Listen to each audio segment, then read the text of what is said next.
Bonjour à tous et à toutes, je suis Sixtine et je suis très heureuse de vous retrouver aujourd'hui dans un nouveau live métier qui, vous allez le voir, va vous plaire. Je vous vois derrière vos écrans, je suis sûre déjà que vous avez déjà une idée. Bon, forcément, le titre aide quand même pas mal, mais pour ceux qui n'auraient pas lu le titre, vous allez avoir une belle surprise, vous allez voir. Donc aujourd'hui, on a une modération avec Laureline, vous pouvez la voir déjà dans les commentaires. N'hésitez pas d'ailleurs à la rejoindre, à liker ses posts pour que ce soit un peu plus visible pour tous. Aussi, n'hésitez pas à commenter. Voilà, le but, c'est vraiment que ce soit participatif. Vous l'avez compris, chez MyFuture, on essaie de vous faire découvrir le monde professionnel et justement, pourquoi pas rencontrer des professionnels. Et donc, aujourd'hui, vous allez voir qu'on va rencontrer une filière qui devrait intéresser plus d'un. Alors du coup, j'en profite pour remercier les établissements qui nous ont rejoints. J'ai une petite liste avec moi. J'ai bien vu qu'il y avait déjà la Croix des Sarrasins qui était connectée. Donc bienvenue à vous. N'hésitez pas pour les autres établissements que je vais citer à vous faire entendre dans les commentaires. Juste déjà pour voir si vous avez compris le fonctionnement du chat, ça serait déjà pas mal. Donc on a le collège Gaston Crampe, on a Dulcie September, on a le collège Marcel Pagnol, on a le collège Léonard de Vinci, Paul Duez, Jean Jaurès, la région Grand Est, Jules Michelet de Beauvais, on a le collège André Chêne, Galilée, le CFPPA de Castelnaudary, ça fait quand même beaucoup là, mais en plus de ça, on a le collège Paul Éluard, le campus de la salle 63, le lycée, enfin un lycée dans l'Oise, parce que j'ai pas le nom exact, et enfin le collège Georges Charpak, je vais y arriver, dans la Marne. Voilà, donc sans plus attendre, je vous propose de découvrir le sommaire de notre live métier. Boum, il s'affiche. Alors déjà, on va commencer par comprendre en quoi consiste le métier du professionnel. On ira voir quel est son parcours avec aussi un cas concret, donc pour être sûr qu'on a bien tout compris. Ensuite, on va voir ce qu'il préfère dans son métier, ce qu'il aime un peu moins, et enfin, on terminera avec le meilleur pour la fin, les clichés et les anecdotes.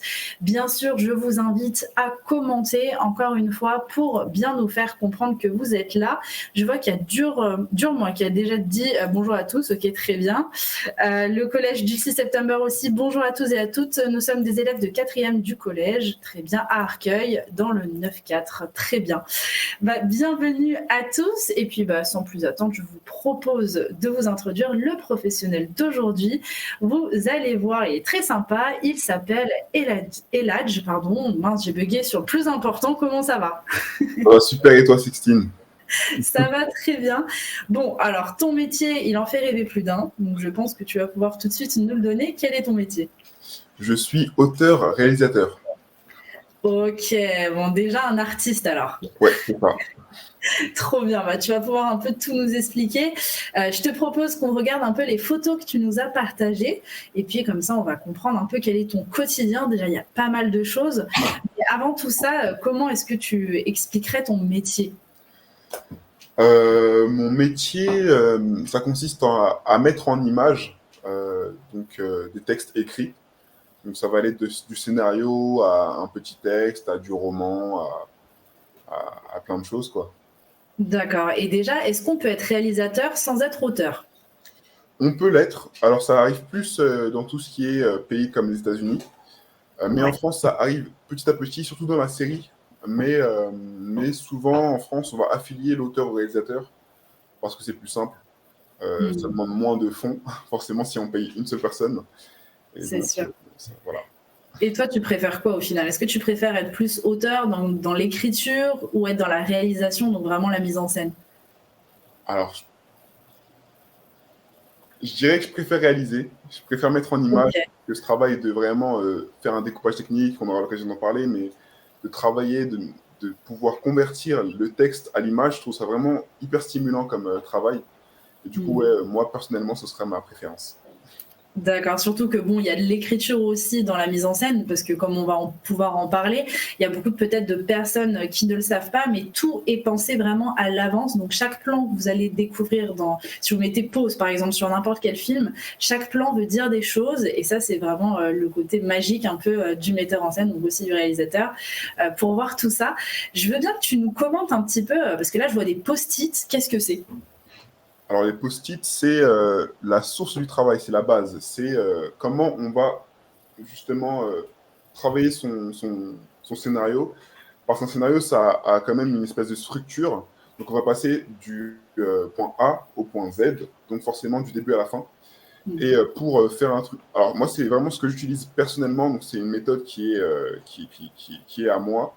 Et je vais utiliser mon mur, qui est derrière aussi. Ah oui, bah effectivement, il y en a déjà des post-it. Donc, il y a 3 post-it, c'est l'acte 1, l'acte 2, l'acte 3. Et grâce Ouais. à ça, je vais avoir une vision plus globale de mon histoire et pouvoir justement changer des plans. Si je veux, par exemple, que la fin arrive au début, bah, ce sera plus simple. Juste à Mm. remettre un post-it ailleurs et voilà. Donc ça donne quoi ton budget post-it par mois? Ah, ça coûte cher. Hein. Ça arrive pas. Ça coûte cher. Au moins, c'est utile et on sait pourquoi ça a été inventé. Là, pour le coup, ça te sert à toi. Mais Exactement. oui, c'est juste ce que tu dis parce que, en fait, là, tu nous parles notamment d'écriture. Ouais. Combien de temps ça met à écrire? Parce que, alors, quels sont tes projets d'ailleurs à ce niveau-là? On va commencer par le début. Alors, ça dépend parce qu'en fait, si tu veux, si tu travailles en série, ça va être différent parce qu'en série, bah, il y a des épisodes, donc c'est beaucoup plus long, c'est beaucoup plus chronophage. Alors que en unitaire, en court métrage, donc en court métrage ou même en pub, des fois, si j'ai des pubs, je réalise des pubs, ça va être beaucoup plus court. Et aussi, il y a des concours de 48 heures, donc il y a des Oui. concours qui te font réaliser un court métrage en 48 heures, donc forcément, on n'a pas le temps. Et il faut pouvoir justement être rapide et utiliser les post-it rapidement, les coller, les décoller. Donc ça dépend en fait du projet, du format. Bah, c'est ça, et puis comme tu l'expliquais, il y a vraiment ce côté où peut-être qu'au tout début, tu vas vraiment faire A, B, C, D, E, F, G, et puis au final, tu vas dire, ah bah non, en fait, il faut que j'inverse le début avec la fin, si pas notamment, je sais pas, au dernier moment, tu te dis, ah bah tiens, cette scène, il faut qu'elle arrive avant, parce qu'elle sera plus percutante. Toutes ces choses, en fait, il faut vraiment y penser, donc c'est bien d'avoir un aspect visuel de tout ça pour pouvoir y travailler. Ok.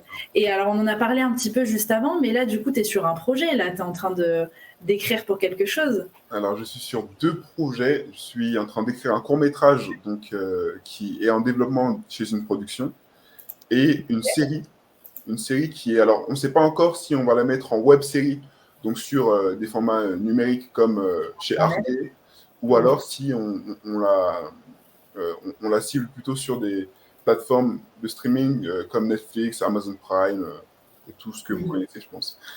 Ouais. Ok, mais ça, c'est génial déjà. C'est ça. Ça, c'est super. Et donc, pour déjà arriver à ce stade de développement, ça fait combien de temps que tu es dessus?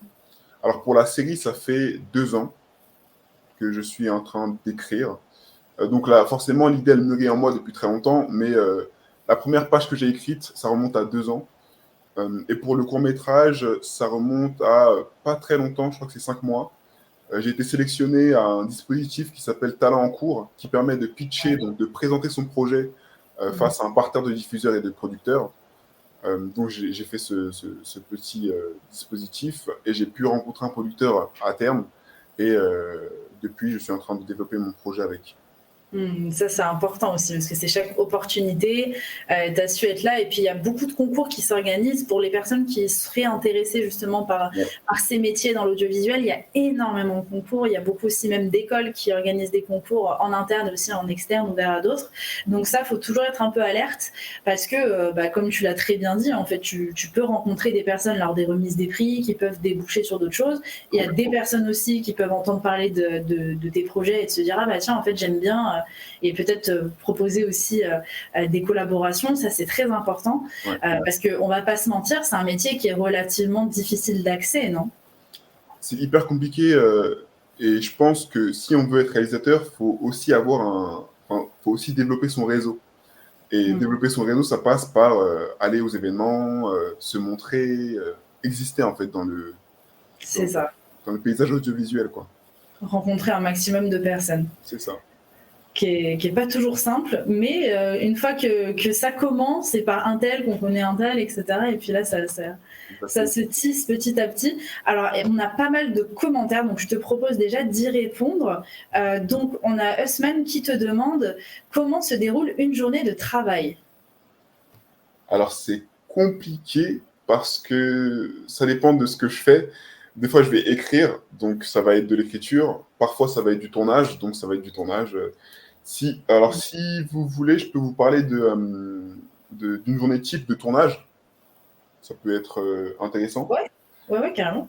Alors, on commence simplement par la préparation du set. Donc, on arrive, les premiers, normalement, c'est tout ce qui va être réalisateur, donc équipe mise en scène, réalisateur, assistant réalisateur, ça va être la script, ça va être les chefs opérateurs, l'équipe technique aussi. Et après, ça va être en dernier les acteurs qui arrivent. Puis, tu as l'équipe qui va commencer à les maquiller. Donc, tu as MUA, maquillage, make-up artiste. On a décorateur, on a accessoiriste, etc. etc. Après, on va passer au PAT. Donc, après s'être un peu préparé, avoir répété les dernières scènes. Et à tourner. Ouais, pardon. Excuse-moi. Pas de souci, je traduis. On va commencer à préparer le prêt à tourner. Et j'ai oublié juste avant ça, on va valider un cadre. C'est hyper important. Ah oui. En fait, le chef opérateur, donc celui qui s'occupe de l'image, celui qui s'occupe du cadrage et de la lumière, il va parler avec le réalisateur et lui demander un cadre. Donc, c'est savoir où positionner la caméra. Et ouais, je crois que c'est ça, c'est la caméra. C'est ça, et on en revient au travail en amont qu'on disait que auquel le réalisateur doit penser dans sa mise en scène, de dire, voilà, forcément, si l'équipe technique monte un cadre qui ne plaît pas au réalisateur ou qui ne veut pas dire ce que le réalisateur veut, ton rôle à toi, en fait, c'est de dire, bon, alors là, désolé les amis, mais il faut bouger dans tel ou tel sens pour avoir le cadre que je souhaite. C'est exactement ça. C'est un peu le chef d'orchestre, quoi, finalement. Et du coup, après, ça va être le tournage, on commence, action. Et là, ça va être des scènes qui s'enchaînent. Si le réalisateur est content, on enchaîne, on continue. Sinon, on fait plusieurs prises. On réajuste. La script, bon, ça c'est un autre métier, ça peut durer très longtemps. Donc, je ne vais pas en parler, mais voilà, c'est un peu une harmonie. Et ouais, après, à la fin, c'est la remballe. C'est le moment le plus douloureux pour les techniciens. Ouais. Quand tout est fini, les acteurs sont partis, tout le monde est content et va pour boire des cafés. Il reste l'équipe technique qui va remballer, donc prendre un peu le matos, donc retirer le décor qu'ils ont mis, etc. Et ça dure parfois très longtemps. Bah oui. Mais voilà, c'est un peu comme ça que se déroule une journée de tournage. Idéal en tout cas, parce que des fois, il y a des imprévus. On ne tourne pas toutes les scènes qu'on veut. On est un peu à la ramasse et on doit, comment dire, réajuster ce qu'on avait prévu dans le programme. Exactement. C'est ça, surtout que c'est encore plus stressant, par exemple, s'il y a des scènes en extérieur, parce que forcément, il y a les intempéries, première chose. Et deuxième chose aussi, c'est si vous n'avez pas le temps, parce qu'en fait, ce qu'il faut penser aussi, c'est qu'il y a toute une réservation, une privatisation pour certaines scènes, d'endroits aussi. Parce que là, on a tous déjà vu, vous savez, quand vous vous baladez dans la rue, je sais pas, et d'un coup, vous voyez des barrières à pas franchir, etc.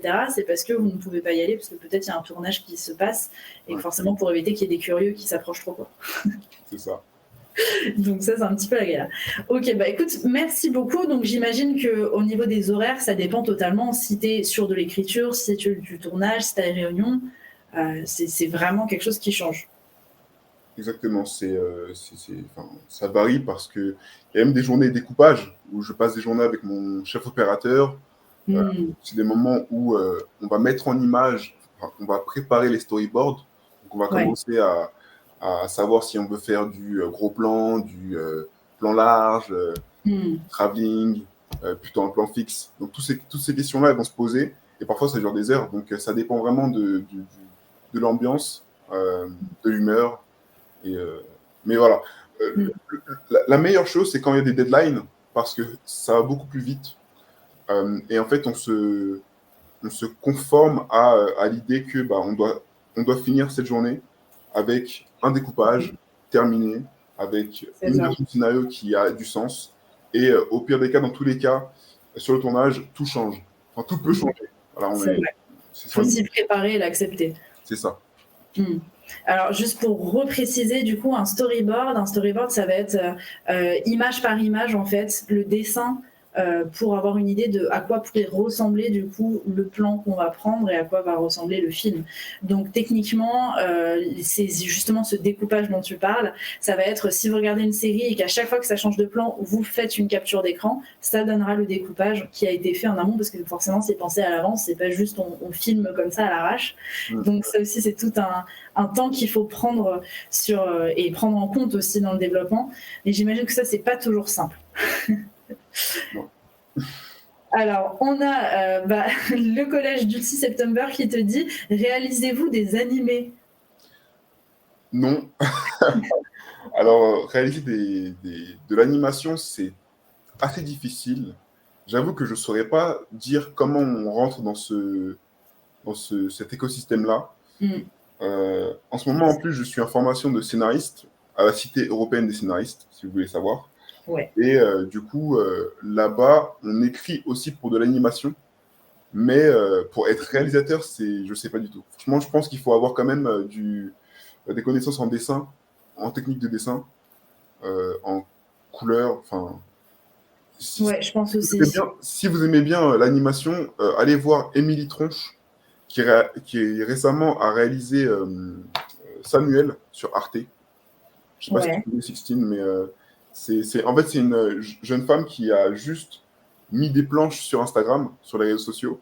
Elle s'est fait repérer par Arte via les réseaux sociaux. Et du coup, elle a fait une série d'animation qui s'appelle Samuel avec eux. Et ça a cartonné. Donc, il y a plein de possibilités de rentrer dans le système finalement. Mais... Ouais, je connaissais pas, mais je l'ai noté dans ma tête. J'irai voir ça. Bon, alors pour revenir un petit peu aux photos, parce qu'en plus, moi, si tu me lances là-dessus, je vais pouvoir parler pendant des heures. Aux photos, là, je vois la to-do, donc l'organisation, c'est quelque chose de primordial dans ton métier, j'imagine. Comment est-ce que tu t'organises? Parce que c'est aussi un métier où tu travailles en équipe, une fois que tu as trouvé ton équipe.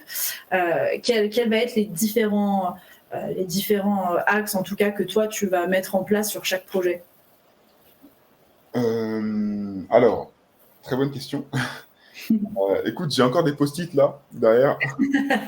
Toujours ces post-it. Vous savez, on sait quoi t'offrir à Noël, toi. Exactement, des post-it.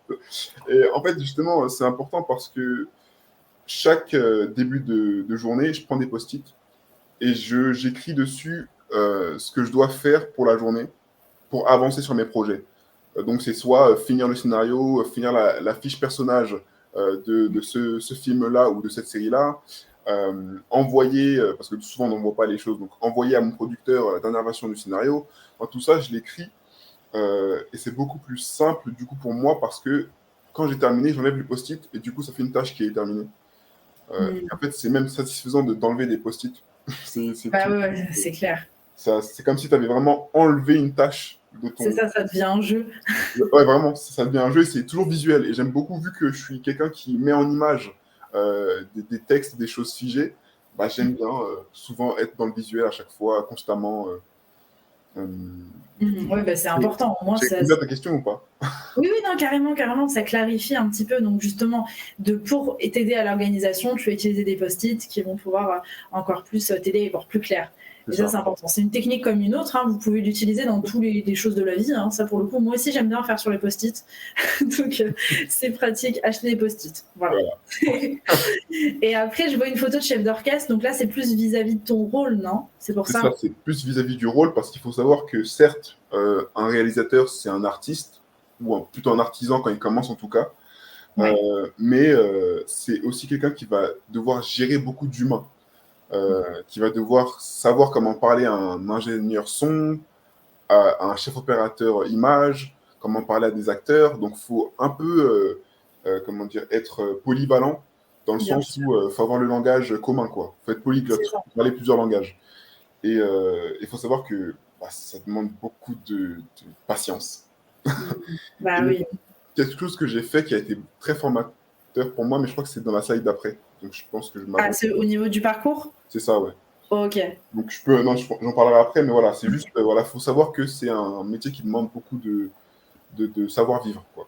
C'est ça, parce que dès qu'on travaille en équipe, et en plus de ça, là, c'est vraiment manager des équipes, donc diriger des personnes, il faut pouvoir un peu se mettre à leur place aussi, tout en en restant assez ferme parce que forcément c'est sa réalisation. Donc ça, c'est pas facile non plus de prendre sa place. Faut avoir un peu quand même les épaules. C'est des responsabilités quand même. Faut avoir des épaules, faut avoir du recul et prendre de la hauteur. Ouais. C'est son projet, c'est son bijou, mais parfois il faut aussi calme, reculer un petit peu, Ouais. une vision plus globale, quoi. Bah oui, se détacher un peu, ce qui est pas toujours simple, j'imagine. C'est ça.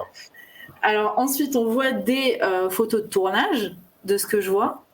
Est-ce que tu peux un petit peu nous les commenter? Alors, vu que c'est un tout petit... Oui. Il y a la caméra en bas à gauche, du coup, la caméra. Oui, alors en bas à gauche, la caméra, je crois que c'est juste... là, ça va être la validation du cadre, je dirais. Peut-être que c'est une mécanique aussi. Alors, une mécanique, c'est ce qu'on va faire pour tester un plan. Avant de tourner, de tourner le rush qu'on va utiliser, enfin, qu'on va potentiellement utiliser, on fait une mécanique, c'est une espèce de répétition filmée avec la caméra, avec les lights, avec les décors. Et c'est juste pour savoir, pour que tout le monde soit prêt à tourner réellement. Donc, c'est un test, quoi. C'est un test. C'est un brouillon. Voilà, c'est un brouillon, exactement. La deuxième... Excuse-moi, je fais une toute petite déformation. Pour ceux qui ne le savent pas dans le chat, en fait, j'ai aussi suivi une école de cinéma et ça me fait penser, la mécanique, je sais qu'on l'utilisait, bon, on l'utilise tout le temps, hein, mais une fois où ça m'avait vraiment fait, enfin, ça avait fait rire tout le monde parce que c'est aussi une super bonne ambiance de tournage. On est un petit peu comme en colonie de vacances aussi, même si on travaille. Et une fois, on avait testé un travelling comme ça, sauf que le travelling avait raté. Et on avait failli tous faire tomber la caméra, donc c'était vraiment le truc, ça me fait penser à ça. Mais c'est pour vous montrer ce qui peut arriver si du coup on fait pas la mécanique. C'est vraiment important avant les tournages. Moi, ça m'est jamais arrivé. Heureusement. Heureusement. Non, mais c'est parce qu'on était nuls. Hein, mais... Okay. Donc ensuite, ça, c'est une préparation comédien. Donc, moi, c'est moi le réal, là, sur l'image, qui, du coup, montre que je suis vraiment proche des acteurs. Et c'est hyper important d'être proche d'eux pour qu'ils comprennent plus simplement. Et aussi pour qu'ils se sentent rassurés, parce que les acteurs aussi, ça va être des personnes assez complexes à diriger. Parce qu'aussi, elles jouent avec leur propre personne. Donc, il faut savoir leur parler, il faut savoir les rassurer, les mettre à l'aise.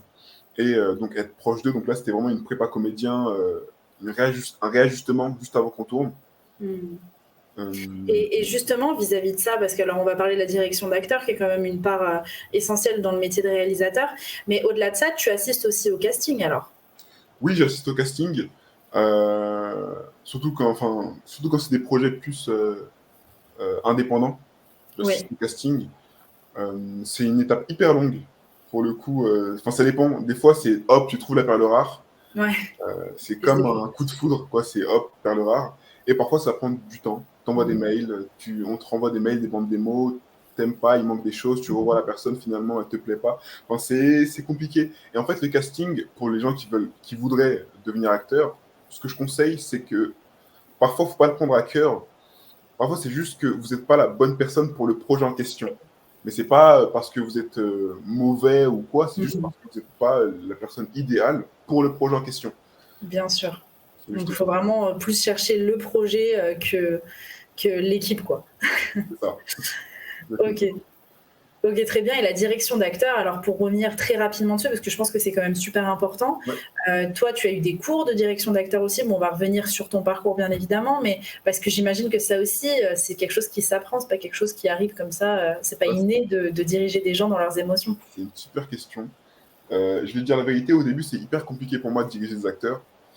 Et ce que j'ai fait, du coup, pour essayer vraiment de pouvoir le faire naturellement, c'est que je suis parti faire des cours d'acting et d'improvisation. Ok. En partant Tu de as cette là c'est ça. Ouais. Je me suis dit, comment on reçoit les choses, en fait, quand on est à cette place-là, me mettre à la place des acteurs. Et du coup, tu comprends quelque part comment on devrait parler aux acteurs, parce qu'en fait, tu prends des choses mal, à cœur. Et ça te permet, en fait, d'arriver à ajuster à choisir le bon mot à chaque fois, pour ne pas heurter la personne, mais pour quand même extraire ce que tu veux d'elle. Je pense que c'était hyper formateur, en tout cas, de faire de l'improvisation et de l'acting, parce qu'en fait, se mettre à la place de quelqu'un, c'est beaucoup plus simple après de pouvoir lui parler, quoi. Bah, je trouve que tu as vraiment fait une très bonne initiative parce que je pense effectivement que ça doit énormément aider. Et puis surtout que bah, quand on est acteur, on se met dans une espèce d'émotion aussi. C'est pas juste allez, joue la joie. C'est Ouais, c'est ça. vraiment, faut le ressentir de l'intérieur. Et parfois, c'est difficile de sortir un peu de cette bulle ou de se faire interrompre en tout cas par quelqu'un qui dit alors non, je veux plus ça ou ça. Donc, faut comprendre un peu comment y arriver. C'est ça. Et enfin, la dernière photo, qu'est-ce que c'est? La dernière photo, c'est derniers instants avant de tourner, c'est vraiment je sais- c'est le moteur demandé, voilà. Le moteur Ouais, demandé. c'est C'est ça. vraiment l'assistant réalisateur, il va demander le moteur, donc il va demander à tout le monde de tourner, donc à l'ingé son de tourner sa machine, donc l'enregistreur, et au cadreur de tourner la caméra, enfin de mettre en marche la caméra, d'enregistrer. Et quand tout est enregistré, le réalisateur pourra dire action, et là, le plan sera en marche en tout cas. Silence. C'est Avec bon. le clap, Avec toujours. toujours. À propos le clap, je sais pas si je le dis, mais Ouais, vas-y. le clap, ça sert à beaucoup de choses, à identifier les scènes. Oui. Donc, alors, tout d'abord, c'est à synchroniser l'image avec le son. Puis, il y a une script, normalement, dans les meilleures équipes, il y a une script ou un script qui va avoir la mission de noter les bonnes scènes et les mauvaises. Et pour ça, il faudrait il faut il faut que les scènes soient identifiées. C'est-à-dire, Mhm. scène 1, prise 1, euh, ouais, Ouais, c'est scène 1, prise ouais, 1. Si, c'est ça. 1 sur 1, deuxième, quoi. Enfin, voilà. C'est ça, ouais. Qu'elle soit identifiée pour que le monteur, la personne qui va du coup avoir tous les plans et les assembler, puisse s'y retrouver. Oui, c'est ça, parce que parfois, il peut y avoir énormément de scènes j'allais dire en anglais, rien à voir, ah mince, comment on dit? Le retake de. Reshoot, mais Ouais, ouais, de retourner plusieurs fois une scène, en gros, et donc avec plein de plans, il faut pouvoir se retrouver pour prendre vraiment les meilleurs. c'est ça. Et ça, c'est important. Et d'ailleurs, la script aussi, ou le script, ça va être aussi la personne qui va devoir noter s'il y a un problème au niveau des accessoires. Si par Aussi. exemple, il y a une scène où une personne doit tirer, je sais pas, ou envoyer quelque chose sur la table, il faut que ce soit exactement au même endroit que ça ait atterri pour pas que ça choque l'œil. Vous voyez, c'est là où vous voyez les faux raccords. Et les Exactement. faux raccords, souvent, tu dis mais attends, la bouteille était sur la table, elle était pas par terre. Et ça, bah, du coup, c'est la faute de la script si ça marche pas. Voilà. Bon, alors, je te cache pas qu'on a une pluie de questions, notamment sur ton parcours. Donc, je te propose qu'on y passe maintenant. Alors voilà, donc après la troisième, enfin pendant la troisième, tu étais un élève plutôt turbulent, bah bravo, et tu as fait un bac littéraire. Est-ce qu'à cette partie-là de ta vie, c'est une des questions qu'on a eues, est-ce qu'en troisième, tu savais déjà ce que tu voulais faire? Est-ce que tu savais que tu voulais travailler dans l'audiovisuel? Alors, je le savais depuis que. Je sais depuis que j'ai 12 ans que je veux être Ok, réel. Enfin, en tout cas, que je veux travailler dans le cinéma. ouais, Ça s'est précisé après le bac, plutôt. Euh, ok. mais ça ne veut rien dire. Enfin, ça ne veut absolument rien dire. Oui, ça dépend de chacun. Et donc, tu as décidé de faire une licence art du spectacle en cinéma. Mais alors, à cette période-là, est-ce que tu t'étais déjà bien renseigné? Parce que du coup, tu m'as dit que c'était après le bac que tu as eu cette idée, enfin cette envie, où vraiment tu t'es dit c'est là que je veux travailler. Comment ça se passe? Parce que je sais qu'il y a énormément d'écoles, de BTS, de licences, d'alternance, il y a plein de choses. Pourquoi tu as choisi celle-ci et pas une autre? Bah, écoute, Sixtine, moi, je voulais faire l'ESRA de base. Sauf que mes parents n'avaient pas l'argent Ouais, non, ça pour coûte me très cher. permettre Je l'ai faite, donc d'aller. ça coûte très cher. C'est ça. Donc, du coup, je me suis dit, bon, qu'est-ce qu'il y a de gratuit? J'ai essayé les BTS, donc Sugère, euh, et plein d'autres, je ne m'en souviens plus trop. Euh, Ouais, mais la seule école qui m'a pris, enfin, la seule faculté qui m'a pris, c'était Paris 8. Donc, la d'accord. licence art du spectacle, mention cinéma à Paris 8. Du coup, j'y suis allé. Et il y a eu un problème, c'est que je suis tombé pendant les années du Covid. Oh En mince. 2020, j'ai arrêté parce que les cours en visio, ça m'a pas trop plu. Enfin, c'était un peu compliqué. Surtout dans des métiers comme ça où il faut toucher un peu à la technique. Ouais. C'est ça. Mm. Et du coup, moi, j'avais travaillé un peu à côté. Je travaillais un peu à côté pour gagner de l'argent. Et tout l'argent que j'ai accumulé, je l'ai investi dans mon matériel. Et c'est ça qui m'a permis d'être un peu indépendant, de pouvoir tourner ce que je voulais. sans être forcément limité, quoi. C'est bien parce qu'en gros, tu as été quand même pas mal autodidacte. Par toi-même, tu es allé chercher. Bon, c'est vrai que le bon côté aussi, c'est qu'il y a pas mal de tutos ou de forums pour se renseigner. C'est ça. Mais c'est bien de le faire, c'est un effort de le faire. Ouais. Ouais. Et donc, quel serait le conseil que tu donnerais aux jeunes qui nous regardent, qui eux aussi peut-être rêvent un peu de travailler dans l'audiovisuel, peu importe le métier, mais qui, comme toi, ne savaient pas trop par où passer? Euh, je pense que le conseil le plus important, c'est de faire. C'est bon, d'abord de savoir qu'est-ce qu'on fait. Donc, lire. Il y a un livre qui est super bien, c'est Être un réalisateur, je crois. C'est de Sidney Lumet, que je Ouais. conseille, qui est très bien. Après, voilà, il y a plein de tutos sur YouTube, donc savoir ce qu'on fait. Puis après, il faut se lancer, quoi. Même avec un téléphone ou avec une caméra qu'on a acheté pas trop cher, c'est faire des choses. Et en fait, il n'y a qu'en faisant qu'on va comprendre qu'est-ce qu'on veut faire. C'est un peu bizarre, mais Mm. peut-être que vous allez réaliser 2, 3 films et vous allez vous rendre compte que c'est pas fait pour vous, donc vous allez gagner du temps. Euh, Mm. ouais, c'est faire, postuler à des concours. Il y a beaucoup de concours, il y a beaucoup de dispositifs qui mettent en avant les réalisateurs autodidactes. Donc, il faut les chercher, il faut les mettre en avant. Peut-être que je peux, je sais pas, après ça, envoyer un mail commun. Je sais pas trop comment ça fonctionne Ouais.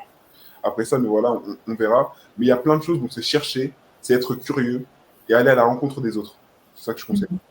Ouais, ça c'est important, comme tu le disais aussi au niveau du réseau, pour se faire les contacts par la suite, être rappelé ou non. Mais oui, ouais, je suis totalement d'accord avec ce que tu dis. Je pense que les concours pour ça, surtout pour les réalisateurs, c'est vraiment important d'en faire. Et il Ouais. y a plein d'opportunités. Donc vraiment, n'hésitez pas à vous renseigner. Même si c'est sur votre temps de loisir, au final, ça sert toujours. Ouais. Là, pour le coup, pareil, moi c'est un peu comme toi. En fait, pour le coup, j'ai énormément pratiqué sur mes temps de loisir. Et aujourd'hui, ça me permet d'être recrutée aussi grâce à ça. Donc, n'hésitez vraiment pas à le faire. Et puis, franchement, super, toi, ton parcours, hein, pour le coup. Hein. Vraiment, parce que j'imagine que tomber en plein milieu du Covid, ça n'a pas dû être simple du tout. Qu'est-ce que tu as fait, du coup? Donc, c'est en faisant, justement, en participant à ces concours, c'est par ton réseau. Comment est-ce que tu es arrivé par exemple, avoir justement la possibilité de développer une série? Alors ça, c'est en ayant fait plusieurs courts-métrages, j'ai gagné des prix, j'ai un peu voyagé avec mes films. Voyager, je suis parti à Vierzon, hein. C'est vraiment dans Oui, oui, c'est quand même pas mal. à 3 heures de Paris, mais j'ai Je un peu... connais bien Vierzon. je suis allé là-bas, à Orléans aussi, pour le festival du Mm. film social. Ouais, mon film a un peu voyagé partout. Et après, du coup, j'ai un peu posté, j'ai mis mes films sur les réseaux sociaux pour faire un peu une vitrine. Et à partir de là, les gens m'ont identifié. Je suis allé à la pêche au contact. J'ai envoyé des messages à un peu n'importe qui pour leur dire voilà, je fais du cinéma. Ouais. Et il y a des fois où ça a marché, d'autres fois où ça n'a pas du tout marché. Euh, Mm. et voilà, et après, il y a des gens, par exemple, pour la série, c'est un acteur qui a vu mon travail et qui a dit écoute, j'ai un plug, enfin, j'ai un lien avec M6. Si tu veux, je peux Mm. t'organiser un rendez-vous. Trop sympa, ouais. Je suis allé en rendez-vous avec pardon, M6. Je vais avec eux, je pitch, je présente ma série et ils kiffent, ils aiment beaucoup ma série, donc ils disent voilà, écoute, pour M6 ça va pas le faire, mais Mm. on va essayer de voir s'il n'y a pas d'autres plateformes qui seraient intéressées. Et c'est comme ça que je développe ma Mais première. c'est trop bien. C'est là on voit vraiment le côté de hop, hop, hop, hop, ça monte les escaliers petit à petit. Est-ce que tu peux nous donner tes réseaux sociaux? Comme ça, on va pouvoir aller voir après. Complètement. Attends. Puis on a Laureline, du coup, la modératrice. D'ailleurs, merci beaucoup, Laureline, de tout retranscrire, qui va pouvoir aussi nous les mettre. Comme ça, vous les aurez aussi. Je les écris, enfin, qu'est-ce que je fais, comment je fais pour les transmettre Où tu as le nom, juste à l'oral, le dire à oral. l'oral. Alors c'est Elhadj, Elhadj, Caméra, Kamera. Ok, simple en C'est fait. mon J'aurais Instagram. presque deviné. Et pour ma chaîne YouTube, parce qu'il y a 5 courts-métrages que j'ai réalisés dessus, Trop bien. c'est Keutru, Keutru. Voilà. Keutru. Ok, très bien. Merci beaucoup. Alors, il y a plein de commentaires encore. Alors, il y a Eusman qui te demande quelles sont les matières importantes au collège pour s'orienter vers ce métier selon toi? Les matières, un peu tout. C'est ça qui est intéressant dans le cinéma, c'est qu'en fait, tu pioches un peu partout. Parce que ça va toujours, tout va nourrir ton histoire ou tes histoires. Ça peut être les maths, ça peut être l'histoire géo, ça peut être la physique. Enfin, tout ça, ça va venir peut-être t'aider. Et c'est juste qu'il faut être passionné par quelque chose. Enfin, c'est compliqué, ça dépend de toi, qu'est-ce qui t'intéresse vraiment, qu'est-ce que tu as envie de porter comme histoire, si tu es vraiment intéressé par l'histoire, géo du coup. Euh, Mm. mais en tout cas, moi j'ai fait un bac littéraire parce que c'était la filière la plus. Je sais qu'aujourd'hui il n'y a plus trop les filières littéraires, Oui, ouais, ça a changé. mais j'ai fait du coup la filière la plus artistique, entre guillemets. Mm. Voilà, il y a beaucoup de littérature, on écrivait beaucoup, on lisait beaucoup, et ça m'a vraiment permis du coup de sortir du lycée avec un bagage en plus. Mm. Bah, c'est ça, surtout pour l'écriture des scénarios, il faut avoir une bonne éloquence, il faut savoir raconter les histoires aussi, tout ça. Voilà, les dissertations, ça sert à des choses au final. Et même la philo, je trouve ça hyper. Oui, la philo aussi. Ça pousse à réfléchir. Donc, et quand vous allez écrire des histoires, ça va vous faire Mm. réfléchir. Vous allez Ouais. réfléchir énormément. Et moi, c'est vrai que c'est par la suite, je sais pas toi, mais c'est par la suite que je me suis rendu compte à quel point la philo, j'aimerais revivre mes cours de philo aujourd'hui. Ouais, pareil. Alors que c'est vrai que quand j'étais au lycée, j'étais un peu enfin, j'aimais bien sans plus, mais je me disais, ah bon, je comprends pas pourquoi on nous apprend ça, maintenant je comprends bien, donc profitez-en. Ouais, profitez-en. Alors, on a d'autres commentaires, ça n'arrête pas. En plus de ça, l'heure est presque terminée. On te demande, est-ce qu'il faut savoir parler anglais? C'est toujours un plus. Moi, ça m'a pas encore servi. Quoi? Mm. Non, ça m'a pas encore servi. Mais ça va me servir, je pense. Ça va commencer à me servir, donc oui, c'est un plus. Et est-ce que ça te plairait du coup d'aller réaliser à l'étranger un jour? C'est prévu.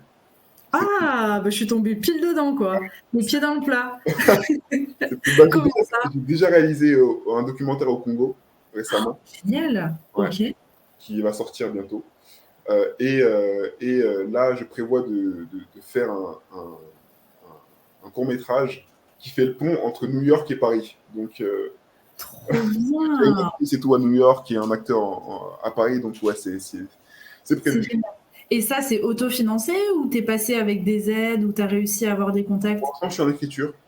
D'accord. Je suis vraiment en développement. C'est à Trop l'écriture. bien. Et après, tu vas partir à la pêche. Exactement, tu as tout compris. Trop bien. Non, mais c'est génial. En tout cas, au moins même ne pas se fermer de porte vis-à-vis de ça, de se dire, allez hop, on y va, je réalise mes rêves, c'est le plus important.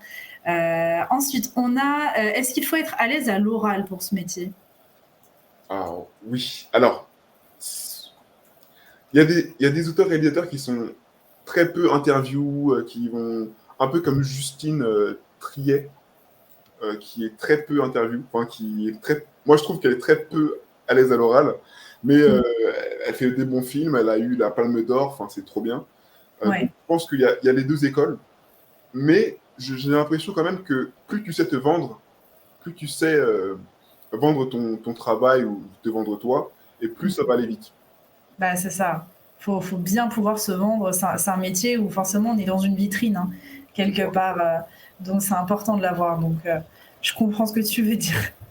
Alors, on va venir sur le cas concret pour voir si on a bien compris ton métier.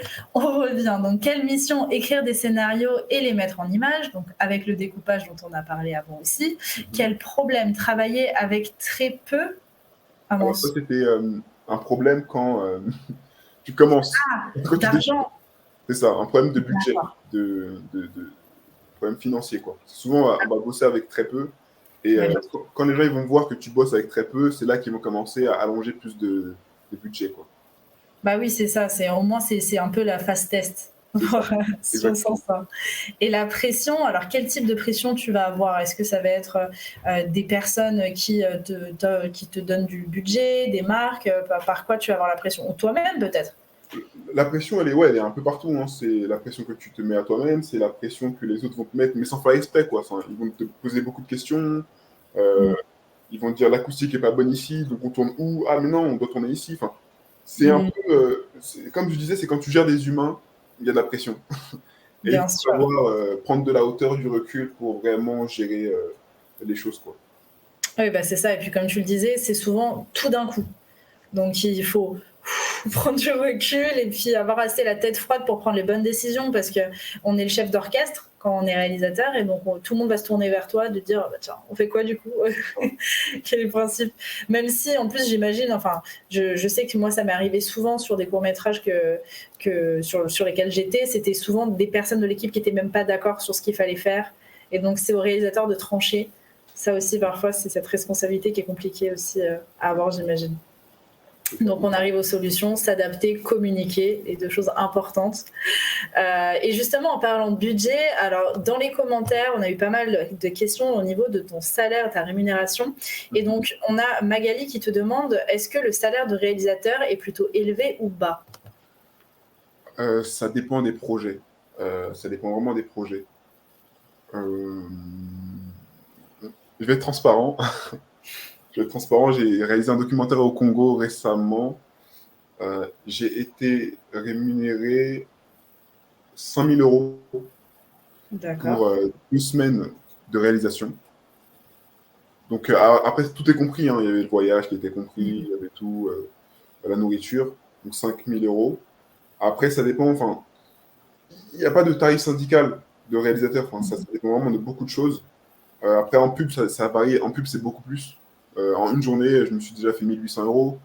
Ouais, ça peut aller vite. Et ça, d'ailleurs, tous ces projets dont tu nous parles, excuse-moi, je te coupe 5 secondes, c'était pas des projets de ton initiative, c'est juste y chercher un réalisateur, du coup ? C'est ça. D'accord. Après, le reste, c'est des projets indépendants, donc c'est des projets où même c'est moi qui vais perdre de l'argent. C'est moi qui vais mettre le budget. Donc forcément, c'est pas les projets où tu vas... oui, mais c'est un investissement au long terme aussi, parce que ça va être ta vitrine pour présenter, et puis aussi ce que tu aimes aussi faire. C'est ça, c'est un investissement au long cours. Et c'est grâce à ça qu'aujourd'hui j'ai des contrats, que je suis rémunéré. Après, il y a aussi des contrats d'auteur.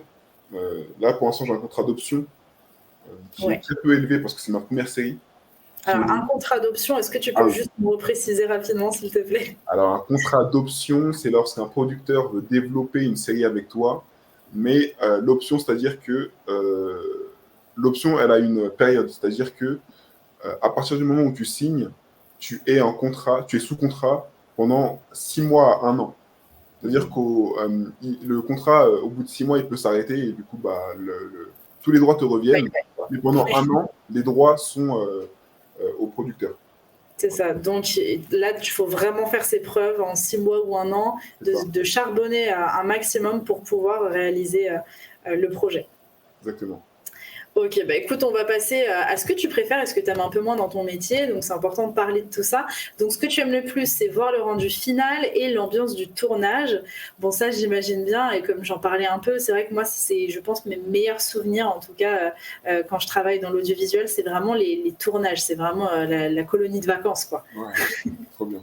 Ouais. Est-ce que tu aurais des anecdotes vis-à-vis de ça ou pas ? Ce qui est marrant, c'est que dans les autres tournages que j'ai fait, souvent c'est hop, on arrête, tout est fini, on remballe et tout le monde rentre chez soi. Et souvent, dans mes tournages, dans nos tournages à nous, à chaque fois à la fin, on reste à parler pendant des heures, on va faire un café, ça va en soirée après. On a tellement créé une espèce de famille qu'à la fin, on n'arrive pas à se lâcher, quoi. Oui, c'est ça. C'est vrai qu'on passe par énormément de sensations aussi quand on réalise un film ou un court-métrage ou peu importe. Ouais. Il y a vraiment ce côté où il faut être soudé et il faut faire confiance aux autres. Et ça, j'imagine que ça doit être trop bien de le vivre au quotidien. Donc, alors, ce que tu aimes le moins, tu as dit moment de solitude pendant l'écriture. Alors oui, l'écriture, on n'en a pas tant parlé que ça, mais c'est vrai que c'est long aussi. Donc, surtout que tu écris majoritairement seul ou ça t'arrive aussi d'écrire avec d'autres personnes ? J'écris majoritairement seul, mais ça m'arrive de confronter mes écrits avec d'autres personnes. C'est vrai que les moments où justement on n'est pas sûr de soi sur l'écriture, où il y a une scène qui ne fonctionne pas et on ne sait pas pourquoi, on doit diagnostiquer quel est le problème, ça peut durer tellement longtemps. C'est pour ça que je conseille beaucoup aux gens de raconter leurs histoires aux autres, de savoir comment ils réagissent, pour vraiment avoir plus d'impact à l'écriture et d'avancer plus vite, quoi. Ouais, je comprends, c'est sûr. Et c'est la fameuse épreuve du post-it. Voilà. Il va y avoir tous les post-it qui partent dans tous les sens. Mais oui, mais après, c'est vrai, prendre les conseils des gens autour de soi, c'est super important parce que parfois, on a le nez dedans. Mais comme dans tout, dans tous les métiers, des fois, on est trop dedans et on ne se rend pas compte de la suite. Ok, très bien. Écoute, on va passer à la dernière slide avec cliché anecdote. Et du coup, tu nous as dit, un jour, j'ai envoyé un message sur Instagram à quelqu'un que j'admirais pour qu'on travaille ensemble. Et aujourd'hui, on est amis et grâce à cette personne, j'ai pu réaliser de nombreux projets. Alors, qui était cette personne ? Alors, cette personne, Enfin, moi, je trouve qu'elle est hyper connue parce que je l'aime trop et j'étais fan Ouais. d'elle quand j'étais petit. Mais il s'appelle Anis Rali. Il a travaillé alors pour Combini d'abord, mais il a bossé pour le Golden Moustache. Il est réalisateur, acteur. Et, euh, Ouais. et en fait, un jour, j'ai vu un court-métrage qu'il avait réalisé qui s'appelle Un monde sans rap. D'ailleurs, court-métrage, et je trouve ça incroyable. Et je lui envoie un message, je lui dis, écoute, ton travail, il est trop bien, j'ai envie de bosser avec toi. Mais vraiment, c'était une bouteille jetée à la mer. Hein. Je ne Ouais. m'attendais pas du tout à ce qu'il réponde. Là, il me répond, il dit, ouais, carrément, viens, on se voit. Et Trop du coup, bien. on s'est vu, et depuis, on est vraiment potes, on a fait des vacances ensemble, on est parti au Festival de Cannes ensemble. Trop bien. Et, et il m'a tellement aidé, bah, c'est grâce à lui que j'ai eu le premier contrat pub, euh, plein d'autres contrats aussi qui ont découlé. En fait, Hmm. ça prouve que parfois on a peur de se prendre un refus ou de sauter le pas, mais on n'a rien à perdre en fait. Enfin, Hmm. à part un petit moment de doute ou de honte, on n'a rien à perdre. Donc, Ouais, c'est ça. C'est vraiment l'EDM le plus rentable de l'histoire, du coup. exactement, franchement. T'as tout résumé là. Donc, ça serait quoi ton dernier conseil que tu pourrais donner aux jeunes qui nous regardent et qui aimeraient être réalisateurs? Si vous voulez être réalisateur, n'ayez pas peur, allez-y, prenez une caméra, tournez, renseignez-vous, allez à la rencontre, euh, renseignez-vous, cultivez-vous, et vous allez voir, franchement, il y a tellement de choses à apprendre sur soi et sur les autres quand on écrit des histoires et quand on en raconte. Euh, et je pense que Hmm. ça Ouais, fait. c'est déjà pas mal, ouais. Ouais, ouais, parfait. Et puis surtout, n'oubliez pas, effectivement, c'est un métier qui est assez compliqué parce qu'il y a beaucoup, beaucoup, beaucoup de compétitivité parce qu'il y a beaucoup de personnes qui veulent faire ce métier. Mais si vous avez déjà le talent, la passion, et puis, bah, comme tu l'as très bien dit, toi aussi, cette envie de faire le réseau, n'oubliez pas, envoyer des DM à des gens que vous aimez bien. Vous voyez, ça a pu servir pour toi. Et puis voilà, accrochez-vous vraiment à ça, mais soyez pas autant, s'il vous plaît. Oui. Restez humble, s'il vous plaît. Voilà, restez humble. Il y a trop de réalisateurs trop autant, donc s'il vous Voilà. plaît. C'est pour ça qu'on est bien tombé avec toi en tout cas. Merci beaucoup d'avoir accepté de nous partager une petite partie de ton quotidien. Est-ce que tu as bien apprécié? Ah, j'ai kiffé, ouais, j'ai vraiment adoré. J'aurais aimé voir les visages et tout, mais bon, c'est pas grave, hein, je prends ce qu'il y a. Oui, oui, bah, c'est sûr. Après, il y a pas mal de commentaires. Ah bah tiens, là, il y a une pluie de commentaires qui vient d'arriver. On te demande est-ce qu'il y a une différence entre réaliser des films et réaliser des vidéos? Oui, il y a une différence. Voilà. Je dois expliquer. Alors, Euh, un film, ça va être fictif, souvent. Parce qu'il y a film, documentaire, il y a fiction, enfin, c'est très mhm. compliqué. Mais souvent, ça va être fictif. Il va y avoir plus de personnes. Souvent, ça va être vraiment encadré, cinématographique. Enfin, Alors, faire un film, ça va être destiné souvent au cinéma. Aujourd'hui, il y a les plateformes, mais de base, c'est au cinéma. Et les vidéos, c'est destiné au web. Donc YouTube, etc. Mhm. Voilà. Et est-ce que tu as déjà réalisé pour YouTube, par exemple? Est-ce que tu as bien aimé ou au contraire, tu préfères quand même rester fidèle au cinéma? Ce que j'ai fait, c'est que j'ai fait que réaliser des courts-métrages sur YouTube parce que c'était ma seule plateforme de diffusion. Mais là, récemment, j'ai eu un préachat de France TV. Donc, je préfère forcément France TV à YouTube. Bah oui, je Quand on n'a comprends. pas le choix, bah forcément, il faut sortir les films, quoi. C'est sûr. Et dernière petite question, c'est vraiment la dernière. Donc, Ouais. le collège Dulcie September, vous avez de la chance. Qui dit quel projet a duré le plus longtemps et quel projet vous a le plus motivé au niveau de l'ambition? Waouh. C'est vraiment les meilleures questions pour la fin, là, hein. Ouais, c'est la question la plus. Tu peux la répéter, s'il te plaît? Ouais, bien sûr, pas de souci. Ça dit quel projet a duré le plus longtemps et quel projet vous a le plus motivé au niveau de l'ambition?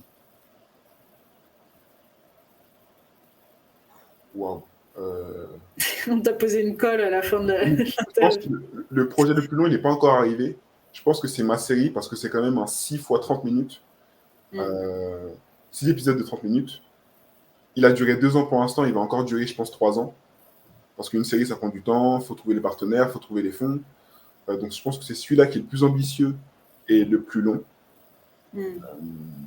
Et l'autre question, c'était ça aussi. Enfin, je sais plus. Ouais, non, mais c'est bien, c'est ça. Désolé. Ok, très bien. On va terminer sur cette bonne touche en tout cas.